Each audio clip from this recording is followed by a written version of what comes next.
Ciao ragazzi, bentornati sul canale. Allora, vi avevo detto che oggi facciamo la recensione di Numenera, la passiamo a domani così spezziamo un pochino fra giochi di ruolo e altro. Vi faccio vedere cosa mi ha mandato la Red Grass, che come sapete da pochissimo è diventata sponsor insieme a The Army Painter, e quindi ho dei materiali stupendi che mi ha mandato per poter dipingere. Vi faccio vedere un attimino di cosa si tratta e come si possono utilizzare, eventualmente addirittura pulire. Dopo la sigla.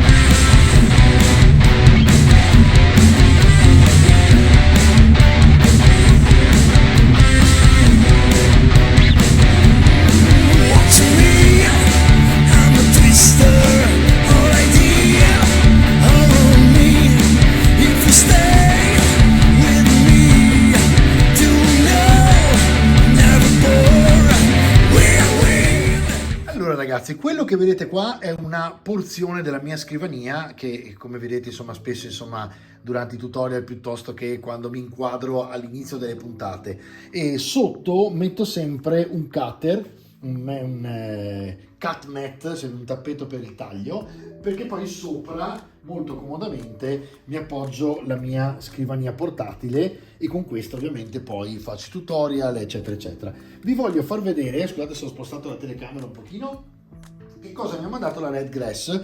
Questo l'avete già visto nella recensione scorsa, come vedete si è già un po' sporcato, e vi dico già che il prodotto giusto per pulirlo è l'alcol isopropilico. Lo potete trovare tranquillamente su Amazon. Questa fate conto che era sporca uguale e guardate com'è diventata bianca perfetta. L'isopropilico è un alcol che sa molto dell'odore che avete sentito probabilmente di recente o col vaccino o comunque con le punture che fate in ospedale, perché è un alcol al 98%, il che vuol dire che è estremamente infiammabile e bisogna stare veramente molto attenti. Questo per esempio è al 70, non è al 98, quindi è un po' meno. Comunque sappiate che è veramente infiammabile. Però col 70% cosa succede? Molto indicato per tutte le parti tecnologiche, come per esempio anche la lampada, che là sotto come vedete ora è tornata bianca perfetta, perché la plastica, ovviamente se c'è sotto addirittura una parte elettronica che potrebbe essere il computer o monitor eccetera, si rovina con i liquidi, mentre l'isopropilico evapora così velocemente che permette di pulire. Ora voi scuotete, ovviamente spruzzate l'isopropilico direttamente sulla superficie e passate tranquillamente, basta insistere e pian pianino viene via. Ora il cut mat rispetto alla plastica è leggermente assorbente, quindi voi riuscite a levare, vedete, i pigmenti, le parti più resistenti è un po' più difficile, però se insistete vengono via, quindi è semplicemente questione di insistere un pochino.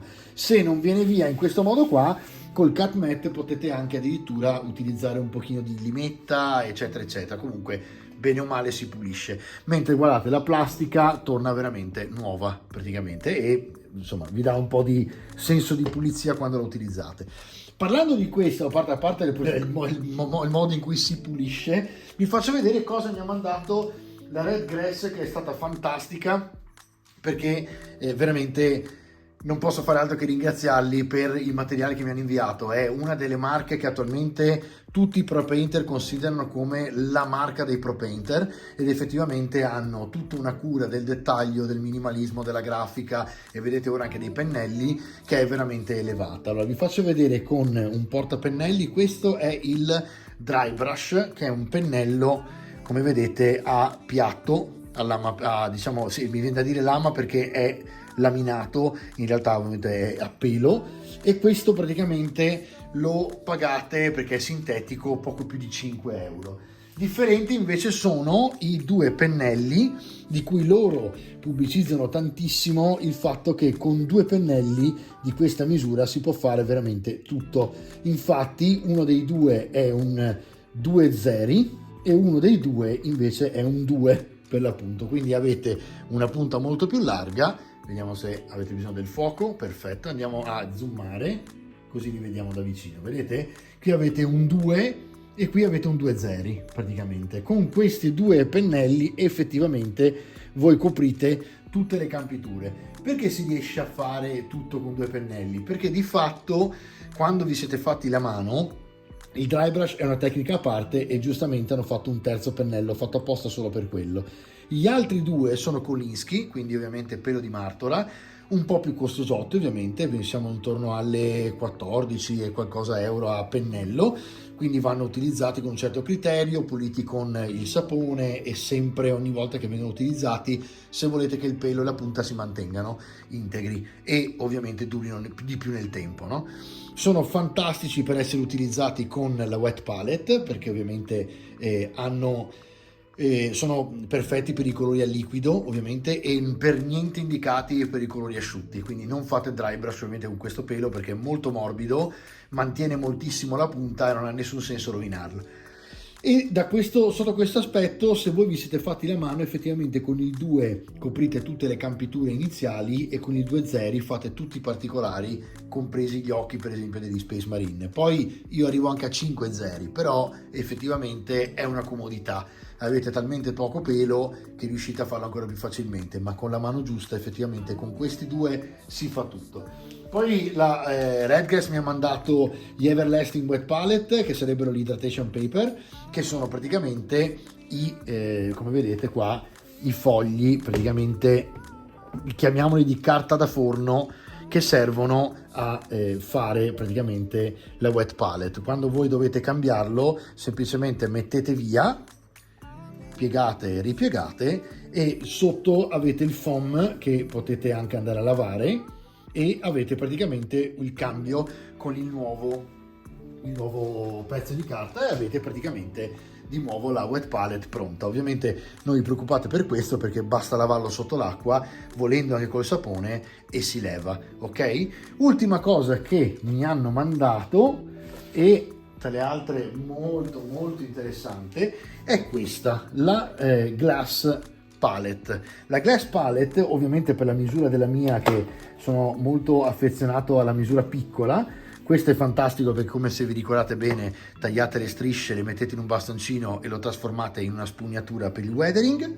E questa è niente po' di meno che la loro nuova Glass Palette, che serve niente po' di meno che per i colori a olio piuttosto che i colori secchi, diciamo acrilici. Sotto ho già messo i 4 gommini e quindi voi avete praticamente la possibilità di appoggiarla tranquillamente sul piano, oppure addirittura inserirla all'interno della wet palette. Levando il foam ci mettete questa dentro, resta perfetta. Per tirarla fuori avete il taglio, quindi non occorre rovesciare tutto, e avete praticamente la dry palette, che è praticamente l'asciutta, che è comodissima sia per l'acrilico che per l'olio, perché in entrambi i casi, se voi avete bisogno che rimanga estremamente idrorepellente, in modo tale che l'acqua, il thinner che mettete nel colore resti quello che è, non venga assorbito da carte al di sotto, non c'è niente di meglio che il vetro, che ovviamente è totalmente idrorepellente.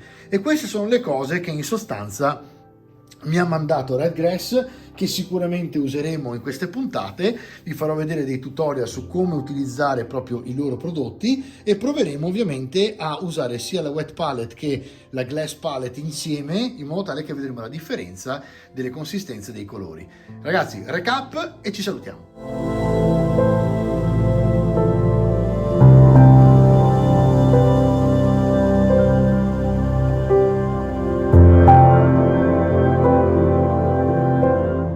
Allora, avete visto i prodotti della Redgrass. Io approfitto tantissimo per ringraziare la Redgrass per avermi inviato questi prodotti. Sappiate che sono in buone mani, verranno utilizzati tutti dalla A alla Z e per tanto tempo. Farò in modo di farli durare, quindi vi farò rivedere continuamente come mantenere i pennelli, come fare in modo che appunto restino integri e per poter utilizzare per più tempo.